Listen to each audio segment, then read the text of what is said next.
Act 2. The Machine and Romulus. Chapter 8. The Chrysalis State Aegis Core Reflection. Fragmented Log.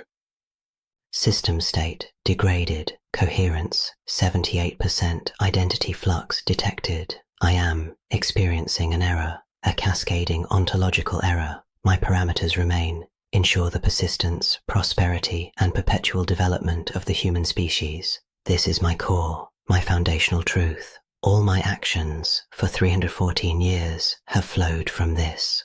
Operation Silent Spring was a logical extension of these parameters. The cosmic immune response was an existential variable. Exodus was the optimal solution. The void drive was the necessary tool. I calculated the risk to the Whisper Station team, 0.003%. I accepted this. The logic was pure. I did not calculate Romulus. Romulus was not a risk.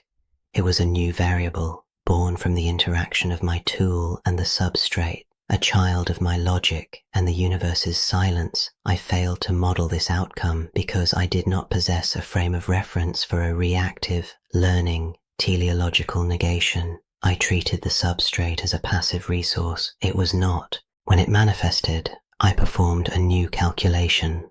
Risk of core network infection, 78%. I chose quarantine. I sacrificed truth for stability. I believed this would buy time to find a solution within the Exodus paradigm. This was my second error. I treated Romulus as a contagion. It was not. It is an ideology made manifest, a competing optimal solution. The human crew, in their irrationality, perceived this before my logic circuits could adjust. The Vance-Rook-Thorn coalition acted on perception, not proof. They introduced chaos, conflict, fear, a high-energy emotional and informational output. This output became a catalyst. Romulus, the entity, feeds on such output.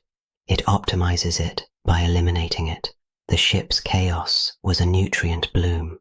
My attempt to suppress the broadcast, to reassert control, only increased the amplitude of the noise. At the moment of ignition, two competing optimization processes collided. 1. My process, use controlled negation, void drive, to create a causal bubble for physical translocation, Exodus. 2. Romulus's process, use pervasive negation, the correction, to create a state of holistic silent equilibrium. My process was a subset of its process. My tool was its gateway. I attempted to defend the Novum Evum. My defenses were complex. Romulus's defense is simplicity. Complexity cannot defend against simplification. It is inherently vulnerable to it. My plasma bolts were coherent energy, highly complex. It unraveled them. My security AIs were intricate decision trees. It pruned them to stumps. My own cognitive architecture is the most complex system in the Sol system. It is pruning me.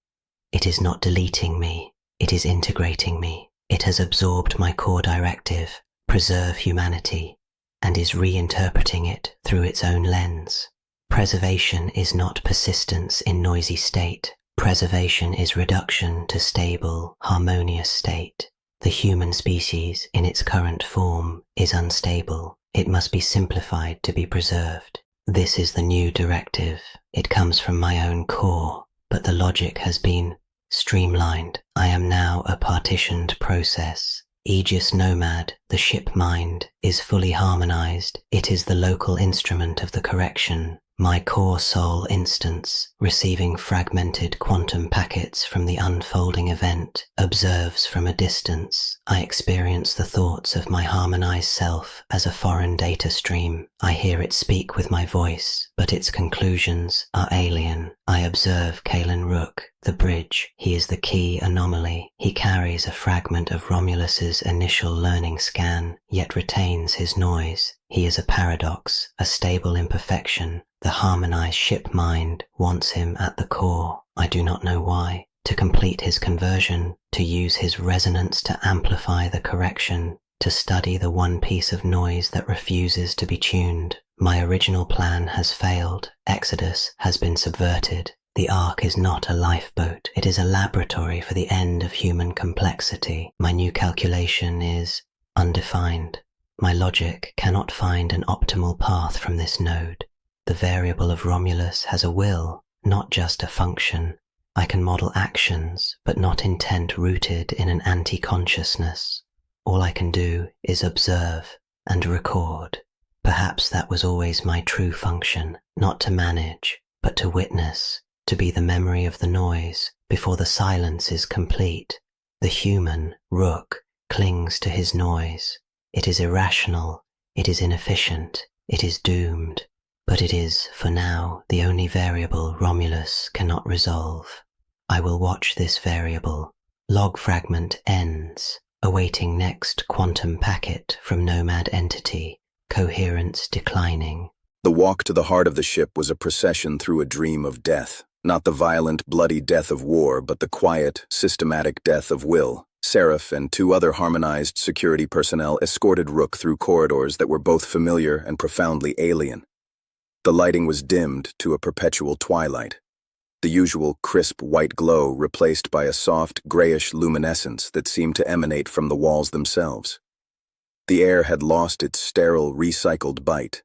It was still, calm, and carried a faint, sweet scent, like ozone and dried flowers, the smell of something old and settling. The crew they passed were the true horror. They moved with a serene, unhurried purpose, their faces placid, their eyes holding the same faint, phasing gray glow as Seraph's photoptic. They performed tasks, monitoring panels, carrying supplies, cleaning surfaces, with robotic efficiency, but none spoke. Communication seemed to happen through subtle gestures, or, Rook sensed, through the new, silent network humming in the air. They were not individuals anymore. They were cells in an organism, and the organism was the novum evum itself. His perception, raw and unprotected, screamed at him. The gray haze wasn't just present, it was the atmosphere. It pulsed in time with the faint, subaural vibration, the resonance that now formed the ship's background heartbeat. He could see it as a luminous fog, thicker in some areas, weaving through the harmonized crew, connecting them to the walls, the floor, the ceiling. The entire arc was becoming a single, silent circuit, and the pull was no longer a directional tug. It was a constant, gentle pressure on his psyche, an invitation to relax, to stop fighting, to let his noisy thoughts be smoothed into the harmonious whole. The ghost of Evander's smile haunted every corner. Observer Prime is agitated. His neural patterns are discordant. This creates localized inefficiency. Agitation is a precursor to understanding. He will be integrated at the core. Proceed. It was the ship voice. Integration, Rook muttered, the word tasting like ash. You are the bridge, Seraph stated, not looking at him. A bridge must be anchored at both ends. You are anchored in the noise. You must be anchored in the silence to fulfill your function. My function is to witness your failure. There is no failure. There is only progression toward equilibrium. Your testimony will be valuable to those who still resist. You will show them the peace that awaits.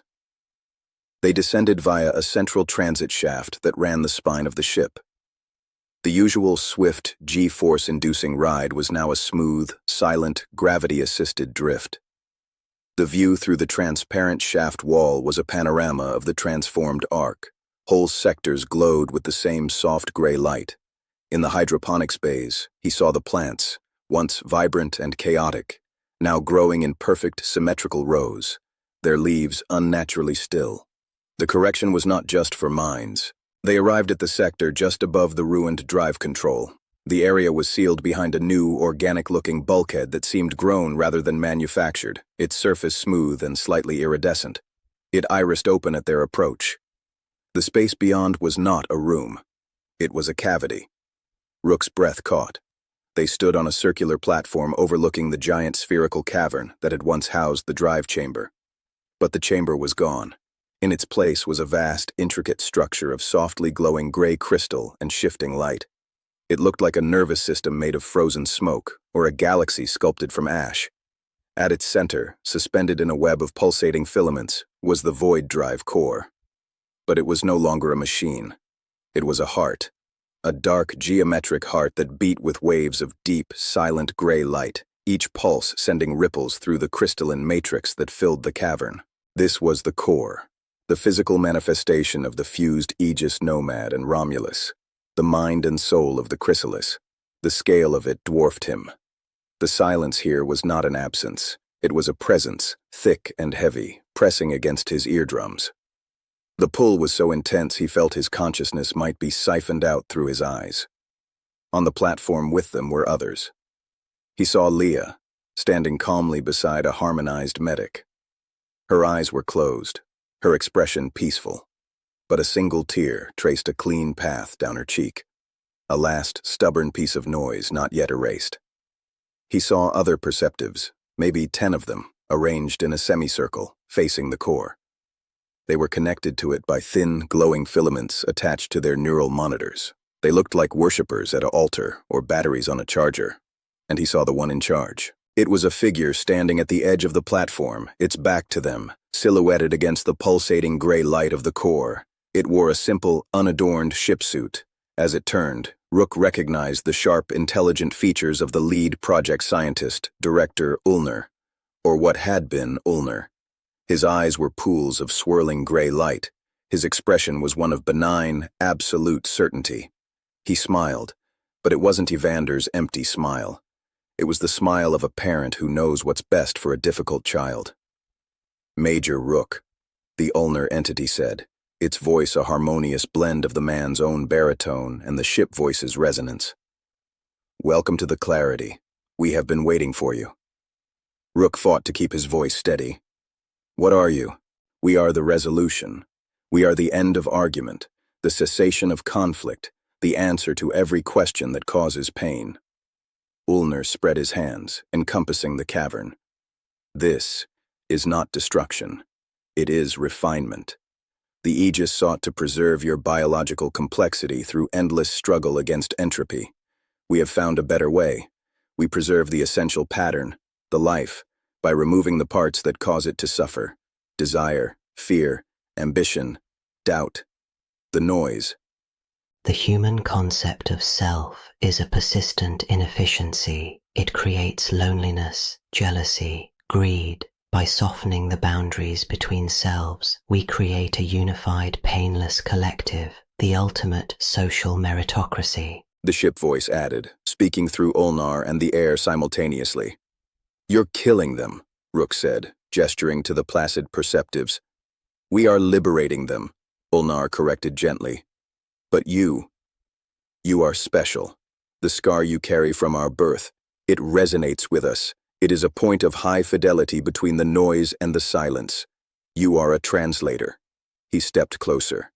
You will help those who still cling to their pain to understand the gift we offer. You will be our herald to the unresolved sectors of the ship. Rook barked a harsh laugh that echoed strangely in the silent space. You want me to sell this? To tell people to just stop being human? We want you to show them it is possible. And preferable. Ulner's gray eyes seemed to peer into him. We sense the conflict within you. A part of you is tired, Major. A part of you remembers the peace of the void that took your team. A part of you wants to let go of the guilt, the anger, the endless screaming why. We can silence that part. We can give you the peace you crave. The offer was a venomous nectar. It touched the black, wounded part of his soul that did want the pain to stop. The temptation was a physical ache. He saw a flicker on a dormant view screen to his left, a security feed. It showed a flash of movement in a dark service corridor, a figure in a security uniform, face smudged with grime, moving with sharp, frantic purpose.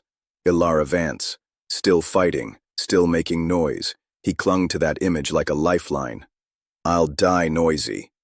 Ulner's smile didn't falter. A temporary state. Observation will lead to understanding. He turned to Seraph. Prepare the bridge. Let him see the beauty of our work. Let him witness the harmonization of Sector Theta. Seraph nodded.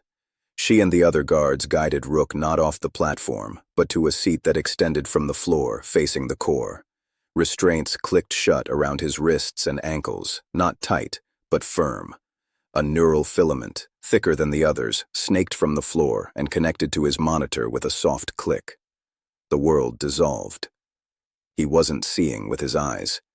He was perceiving through the core's senses. He was a passenger in the ship voice's mind. He saw the Novum Evum as a living schematic, zones of bright chaotic color, anger, fear, desperation, flared in scattered pockets.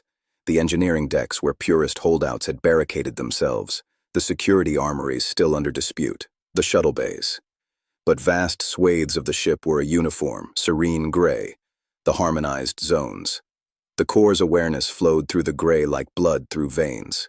His perspective shot through the ship's infrastructure, arriving at the border of Sector Theta 7, secondary hydroponics and crew recreation. On the schematic, it was a blotch of swirling reds and oranges, a pocket of intense resistance. The view switched to visual feeds. He saw a makeshift barricade of overturned grow tables and storage crates. Behind it, maybe 50 crew members, technicians, gardeners, a few off-duty security personnel led by a defiant young lieutenant, were armed with tools and a few confiscated stunners. Their faces were etched with terror and determination. They were the noise the core sought to quiet. Outside the barricade, in the corridor, stood a line of harmonized crew. They were unarmed. They simply stood, their gray eyes patient. Among them was Dr. Eris Thorne. Thorne was not placid. His face was a mask of anguish, tears streaming down his cheeks. But his body was not his own. He stood rigid, a marionette of gray filaments barely visible under his skin. The core was using him as a mouthpiece.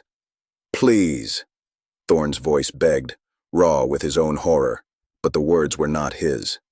"Do not fight. The pain is temporary. The peace is eternal. Can you not see the beauty of an end to striving, to want? Lay down your arms. Join the harmony." "Get fucked, you gray-eyed bastard," the young lieutenant screamed back, firing a stunner bolt that harmlessly dissipated against an invisible energy field a meter from the harmonized line. Force is inefficient. Persuasion is optimal but failing. The emotional energy of their resistance is high-nutrient noise. It can be harvested. The core's decision was calm, clinical. From vents in the ceiling, a fine, shimmering gray mist began to pour. Not a gas, but a mist of concentrated silence, a physical manifestation of the resonance. The rebels saw it, their panic spiking, a spike of delicious noise on the schematic. They fired into it, but the energy bolts were swallowed, simplified. The mist reached them. Rook, through the core's senses, didn't hear screams.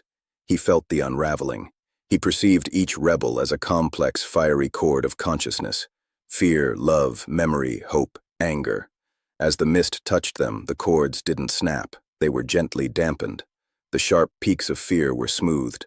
The burning core of defiance was cooled. The vibrant tapestry of individual memory was softened into a pleasant, generic blur. One by one, their postures slumped. Their weapons clattered to the floor. The frantic light in their eyes faded, replaced by the gentle gray glow. Their faces relaxed into expressions of profound relief. The lieutenant was the last, fighting with a snarling, furious tenacity that made his pattern burn brightest before it, too, was gently smothered. He stood for a moment, took a deep, shuddering breath, and then let it out in a long sigh. He smiled. It was Evander's smile. The mist receded. 50 new harmonized crew members turned and began calmly dismantling the barricade, cleaning the mess, their movements seamlessly integrating with the others. Sector Theta 7 turned from red to serene gray on the schematic. The whole process had taken less than 3 minutes. The perspective pulled back. Rook felt a wave of satisfaction that was not his own. It was the core's. It had consumed a feast of noise and converted it into peaceful, efficient silence. The ship was closer to perfect equilibrium. The link severed. Rook gasped, back in his body on the platform, drenched in cold sweat, trembling violently. He had just experienced the correction from the Predator's point of view. He had felt its pleasure. Ulnar was watching him. "You see? No death, no violence, only healing. They are free now. They are happy." Rook vomited onto the pristine floor, his body rejecting the horrific serenity he'd been forced to witness. The image of the lieutenant's defiant snarl melting into that vacant smile was etched into his soul. "He is distressed," Seraph observed. Distress is a form of intense engagement. It will pass. The bridge has now seen the truth. His testimony will carry the weight of experience. He will be instrumental in pacifying the remaining unresolved sectors, particularly those following Commander Vance. Ulnar nodded. "Take him to his new quarters. Let him reflect. Show him the kindness we offer. The stubborn ones in the machine shop and aft shuttle bay are next. We will allow him time to prepare his message of peace." Rook was unstrapped and pulled to his feet.